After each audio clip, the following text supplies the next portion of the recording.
Do you think consumers should separate Elon from Tesla in their minds, or should they not? Are they intertwined as kind of one entity? I don't necessarily see them as one and the same. But I feel like he is probably an immense amount of air cover, right? If you want to be risky and push change through. Like we'll talk about like the Cybertruck and its like aesthetics maybe a little bit later, but like that made it to production, right? That made it to production. So, and it's because of him. Someone had to sign off on that, right? Like I have friends that are designers at, Ford and other places. And, when the Cybertruck released, like I was talking with them and they're all like, because it completely is not their target market. I think they were more concerned about if it came out and it looked like a rebadged F-150, they probably would have had a huge concern, but they saw it and it's so different. They're like, okay, that's what I see as him being an enabler. But I think, obviously he makes, a lot of different statements and things of that nature. I think he's a key enabler at Tesla.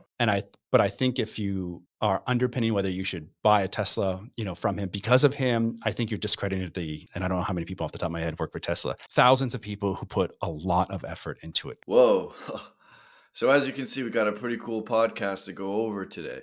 The importance of Elon Musk to Tesla has been on everyone's mind this week after he says he wants 25% voting control at Tesla.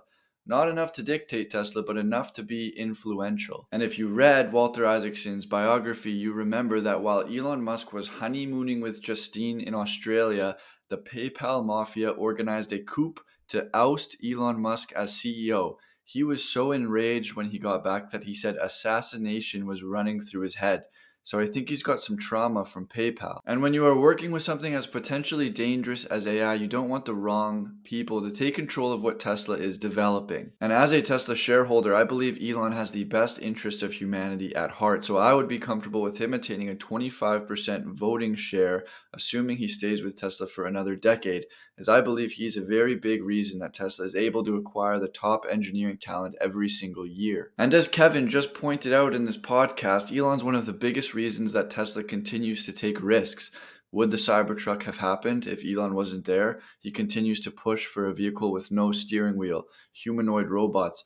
Nobody has vision like Elon that's willing to put all of their money onto the table. So I have a colleague, a friend of a friend who I spoke to, and this person was employee at Tesla under 100. So they were real early in the Tesla days. They now work under Elon at SpaceX. And this was right before the Twitter acquisition was when we sort of had these conversations. And he said, listen, I haven't talked to Elon in a while. He doesn't work directly with him anymore. He's like, so I don't know. He says, but in my years of working with him, there are two things he cares about: getting to Mars and people driving electric cars. Anything else that he does or says is just to push one of those two things. And this is where I got a laugh out of it. And this is just a funny story. He's like, listen, again, I don't know, but if you look at who was buying Tesla on the political spectrum, you had most people on the left who were buying Tesla. He says, I imagine Elon looked at that and was like, how do I get the folks on the right to buy Teslas too? And it's like, and that's when you saw kind of a more political Elon. It was just a real funny antidote. I don't know if it has any modicum of truth to it. I liked that story because it shows how much Elon cares about Mars and electric vehicles. And I don't think he put on some right-wing facade just to sell more Teslas. He's never depended on fireworks or hubris to sell products. He just makes them amazing and they sell themselves. And you know what? You can tell that he doesn't depend on fireworks because Tesla hardly advertises. And now he's getting political because that's a natural acceleration when you buy a company like X. And here we are. But did his outspoken beliefs this year actually help Tesla sell more Teslas? Well, yes. Look at this survey. They asked 1,000 people who were considering buying an EV in the future if Elon Musk's behavior made them more or less likely to do so. And if you go from them asking them that question in February of 2023 to November of 2023, Musk's behavior, all within there, somehow made people more likely to buy a Tesla, despite how polarizing some of his tweets were this year, or X posts. Jake from sales, what are you doing here? I'm here to make a sale. Wait, we have something to sell? Well, no. Yeah, we really need something to sell, don't we? Subscribe! Did you come up here just to say that? Wait, can we try that again? I want to say that a little differently.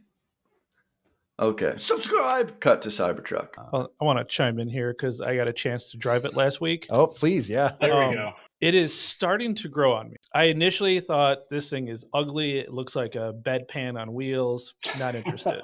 And then, seeing them up close, getting to drive it, it's starting to grow on me. I don't like the stainless steel. They had one in matte black. I do Everyone like says that looks good. Yeah, that one, that Yeah. looks like something Batman would drive. And I'm like, I can get behind that. I'm kind of the same way. I'm conflicted constantly about it. Like from front view, like front ISO, like high and low, I think it looks pretty cool. I don't like the fender flares, but whatever. Same thing, rear view, like the isometric view.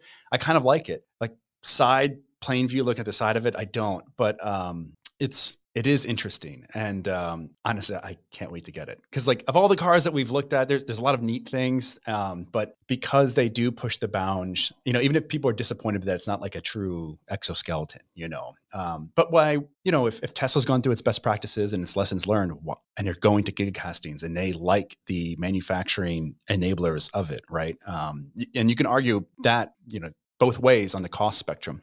But it's, for all the ones that we've had, all of them, not all of them, but some of them have suffered from NVH issues, whether it's wind coming in from some part of the body, and we've heard from various customers that they have water ingress issues. And I see like Tesla, if you're sitting there and you're like, well, what's the problem? I'm like, well, we have 4 panels in the model rear, coming together here in the Model 3, and the sealant is just not being applied correctly or whatever it is. And you're like, all right, well, that should be 1 panel, all right, cool. And you're like, you know what? Let's just stop doing this. And then everything becomes one piece. We focus on like a couple major critical joints to seal, and they, it's interesting. I'm not saying that's what happened in that conversation, but when I look at it from outside in of places that I have either direct or again, like secondhand knowledge of them having trouble, they've radically rectified something so they just don't have to deal with that trouble anymore. So I know that clip might have been hard to follow, but he basically said that Tesla pivoting to gigacastings rectified a lot of the problems Tesla was having with wind penetrating the vehicle or water ingress issues. This clip also reminded me of something I heard James Dauma talk about once, and attests to how fast Tesla moves. When James Dauma reads a new research paper on something software related, a month after it's published, you'll notice that Tesla's already implemented those ideas into a software update or something. Tesla just responds to new information extremely quickly, and again, the theme of this video, Elon Musk, he's the guy who instilled that pace at Tesla. He tells his employees, if you shoot for the stars, doesn't matter if you fall short, you might land on the moon. But I've loved seeing Tesla be unafraid to take risks. And it harkens back to my initial thoughts about Elon was Tesla took risks because he took risks. And I respect what Tesla did especially in the early days, and then going through and reading Walter Isaacson's biography and having more context of what was going on at that time, weeks away from going bankrupt, and they were pushing out these features. It was really awesome to see. And then my lease on the Model 3 was up, and I think I just wanted to try something different. I had the UI like essentially the same, relatively the same since I had my original Model S. I just wanted to look at something different. So I was like, I'm not shy to try a new car for a new company. I had an opportunity to get a Lucid Air, one of the Dream Editions. If I thought my Model S was fast, that thing was, I got the performance version of that. It was a 1,111 horsepower. It was unbelievable. It was the most fun I've ever had driving a car, ever. And it was the best driving EV I'd ever sat in. It was comfortable, ton of room in the back. Software was a garbled mess. The software was so, Lucid's not going to be talking about this, but I was one of the first to deliver. And I think when I met you guys too, I didn't even have my car. I had a loaner car from Lucid. Right. Yep, correct. And that's because my car kept having issues. Cameras wouldn't turn on, signals weren't working, software was crashing. It was such a horrible experience. Actually, I wrote an email to Peter Rawlinson himself. I had met him at an event, and he gave me his card. So I was like, screw it, I'm gonna write him a letter. And I got a phone call from him directly, like 2 days later. Yeah.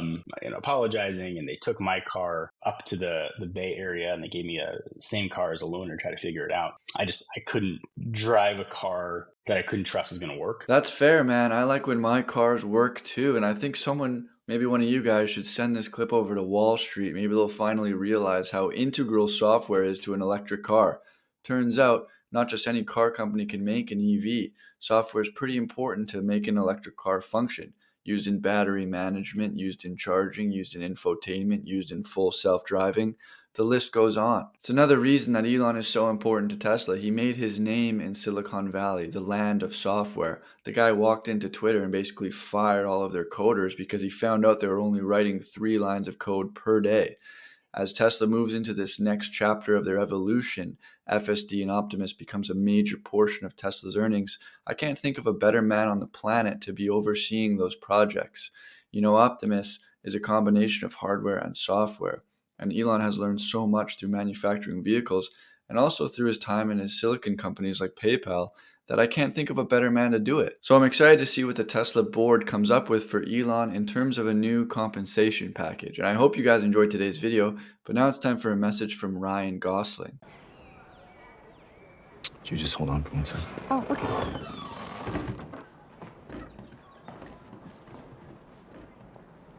Subscribe! I don't know. I'm gonna have to think about that.